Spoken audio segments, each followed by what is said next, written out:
Saisir, il était important de se placer au cœur de la semaine de l'innovation RH, en mobilisant à la fois des collaborateurs, des agents et puis tout le réseau qui s'intéresse et qui travaille sur la transition numérique dans le domaine des ressources humaines de l'administration. Bitcoin, c'est la première application de la blockchain. Un peu comme vous avez l'email, qui était une des premières applications d'Internet. La blockchain, c'est juste le livre de compte de qui possède combien de Bitcoin. Effectivement, la Big Data et l'intelligence artificielle, elles ont vraiment une histoire récente qui est très liée. Ceci dit, je pense qu'il est important d'essayer de les distinguer conceptuellement. La Big Data, elle a vraiment, c'est quelque chose qui est arrivé dans les années 2000 et qui a permis en fait à l'intelligence artificielle de trouver de nouveaux cas d'usage, de se concentrer sur des cas vraiment particuliers et de développer enfin des solutions qui sont utilisées dans le quotidien.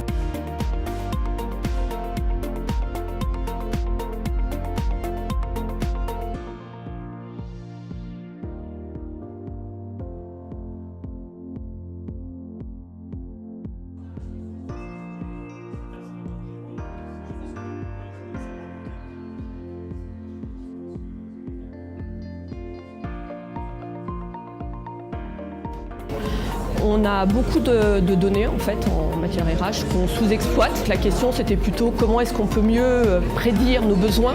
La fonction RH rassemble et agrège énormément de données, faire produire des messages intelligents qui peuvent être utiles pour le ministère globalement et pour l'épanouissement de chaque agent en particulier. Il y a de nouveaux besoins RH existants et de nouveaux besoins RH qui vont émerger, auxquels on ne peut pas répondre avec les outils traditionnels. Après ces ateliers, on voit bien cette notion de partage d'informations, de mettre en place des transactions pour partager une information, fluidifier et rendre transparent un dispositif.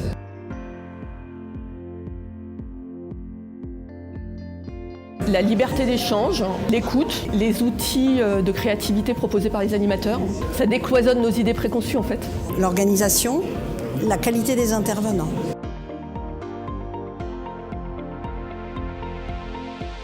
Donner de l'agilité à nos structures, donner de l'agilité à nos métiers, être en capacité de les faire évoluer et de les conduire vers l'avenir. Un service de certifié conforme numérique. L'objectif étant d'appuyer dans le monde numérique en fait la notion de certifié conforme des documents qui a été validés. Donc on a pensé à une application qui s'adresserait aux agents, aux managers et aux DRH, qui a pour vocation d'accompagner les agents et les décideurs de la fonction publique dans l'évolution des métiers et de leurs missions.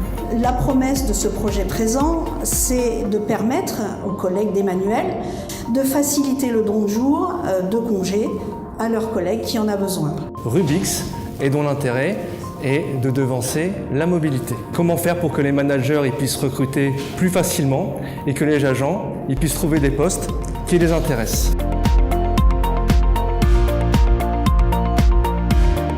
Un événement de cette nature a pour nous deux types de suites. Tout d'abord, je pense que c'est en termes de méthode important d'inscrire ce type d'événements qui sont très collaboratifs d'une part et qui d'autre part permettent d'avoir des développements rapides en mode agile, de les inscrire dans la durée de nos activités. Et bien, nous espérons pouvoir avoir alors des produits qui ne sont pas des produits socles. Nous nous fondons de toute manière sur les socles qui ont maintenant été construits, développés dans l'administration, qui sont en train de se répandre sous une forme mutualisée, mais bien d'avoir des produits complémentaires qui permettent de répondre aux attentes des utilisateurs. Nous avons conçu les ateliers qui viennent de se dérouler comme étant une séquence préparatoire du futur salon des applications RH.